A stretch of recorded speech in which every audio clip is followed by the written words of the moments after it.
Prekancerózy sú zmeny na sliznici, ktoré sami o sebe ešte nie sú rakovinou, ale majú vyššie riziko, že sa s ňou môžu časom stať. Stretávame sa s nimi častejšie, než by ľudia čakali, a preto je dôležité ich včas odhaliť. Biele alebo červené škvrny na sliznici, nehojace sa rany, hrčky alebo zmeny, ktoré pretrvávajú dlhšie ako 2 týždne.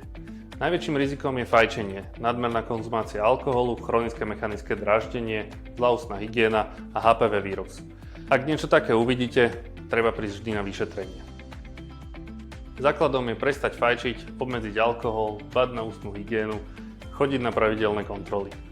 Ako nám hovoria vždy všetci doktori. A samozrejme, pri akékoľvek nehojacej sa zmene, prísť včas na vyšetrenie.